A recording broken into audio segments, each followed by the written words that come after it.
At the very edge of the world, there lived a soft dragon named Barnaby. He kept a small private sky just for himself. He did not keep gold. He kept gentle things. He kept little lullabies, river hums, and a pale pile of moonbeams and stardust wrapped in willow cloth. He tucked the cloth under his moss pillow and held it close. At dusk, he unrolled it and watched the tiny lights dance across his claws. That warm light made his ribs feel like a safe, soft blanket. One waking when the world still yawned, Barnaby reached beneath his cushion. The linen was there. The moonbeams were not. He pressed his snout and made a small, smoky sigh. A cold little loneliness brushed him. He tried to remember the night before. He saw dew, a hummed river, and thyme-scented moss, but the exact hiding place slipped away like the last line of a song. A loose leaf fell from the elder oak. The great tree creaked awake and said, "You look like you misplaced a son, little one." Elder Oak told Barnaby to listen to the shapes around him.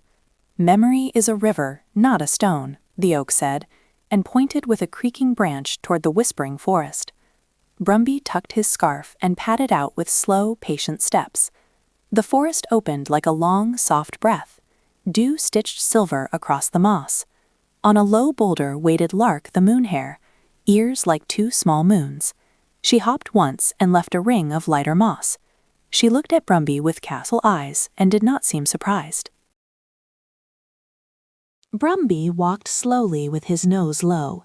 Tiny sounds led him. A glossy bird, tiny starling, darted ahead and came back with a string of reflected chimes. She chirped that a fog had curled away at dawn. The friends followed a thin trail, crushed fern, cooler air, a broken twig with silver dust. The dust glittered when the moon slid a little. Each small mark was a bit of a puzzle. Barnaby put his snout to the twig and blew. The dust moved lift a tide and showed a tiny footprint that did not belong to forest beasts.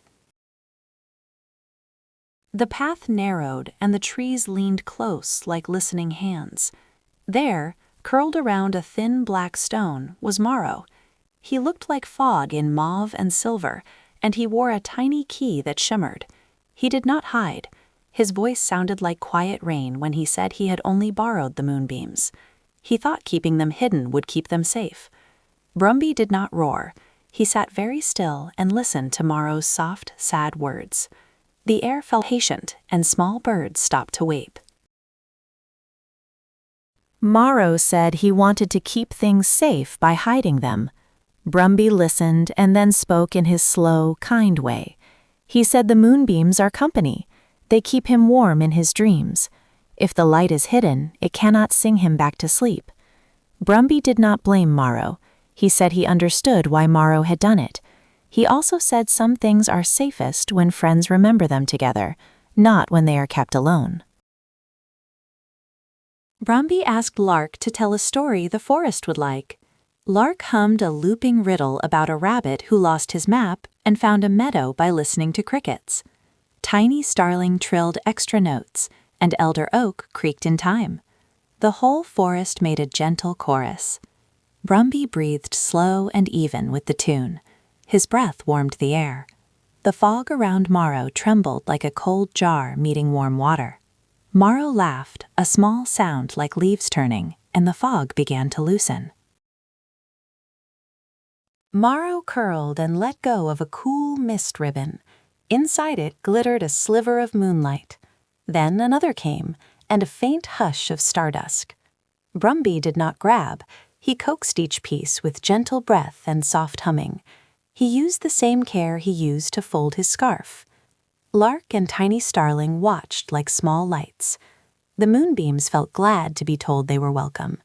One by one they settled into the willow linen, like friends coming back to a warm room. When the last sliver was safe, Barnaby rolled the linen closed and held it to his chest. The crescent on his scales glowed softly. He thanked Morrow and asked if Morrow would come sometimes to keep company while he slept. Morrow looked like a ribbon of fog thinking. He smiled and said he would like that. They walked back on the soft path together. The trees and stars seemed to nod. The valley hummed under Brumby's paws like a quiet, happy song. Back at his moss bed, Brumby laid the linen beneath his pillow. He curled into a slow, comfortable coil. Lark tucked against his tail like a warm cuddle.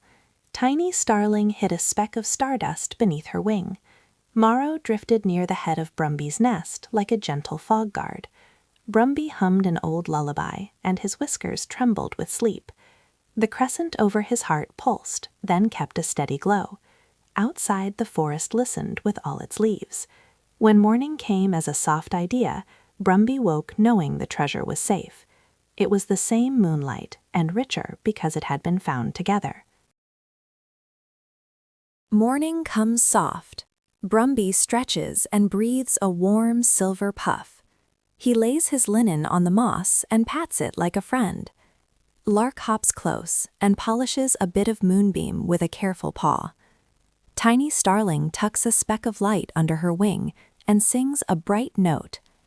Morrow drifts near the head of Brumby's nest and watches with a small, quiet smile. Elder Oak rustles his leaves like applause.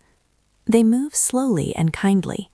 Each small task feels like a promise kept together.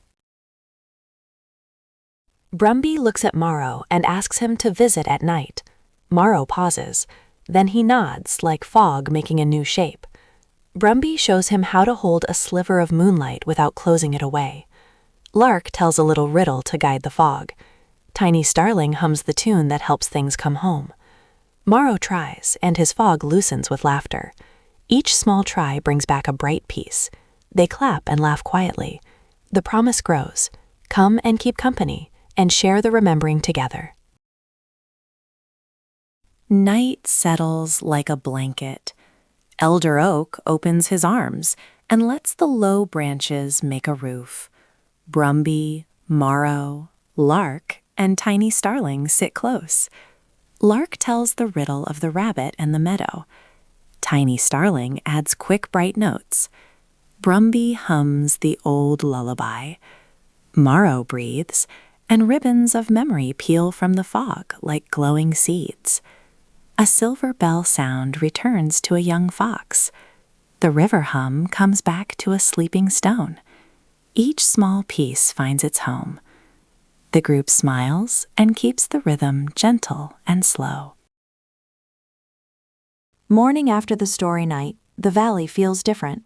Sun and moon both leave small smiles. Stones remember the footsteps that used to sing. The river hums its own tune again. Brumby walks the path and greets each sound like an old friend.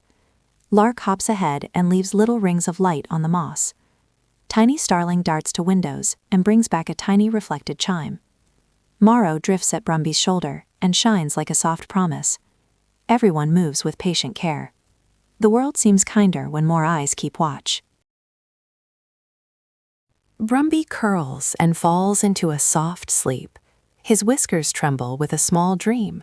Tiny moons spin around his scarf in the dream like playful bugs. Lark tells a riddle in the dream, and it turns into a meadow full of crickets. Morrow floats near and watches the scenes like a kind mirror. He feels less small and more steady. Brumby's chest glows a gentle silver beat. When he wakes, he reaches for a friend's paw, and Morrow answers with a warm curl of fog. They agree to meet and remember each night together. At the edge of the world they stand together. Brumby lifts his head, and the small sky above him glows a little wider. Morrow drifts like a ribbon beside him. Lark and Tiny Starling sit close, and Elder Oak watches with slow, kind leaves. The moonbeams in the linen hum gently. Brumby tells them that the best treasures are the ones we keep with friends. Morrow says he likes to remember now, when others remember too. The valley listens and the stars blinked as if saying yes. They are safe and warm, together.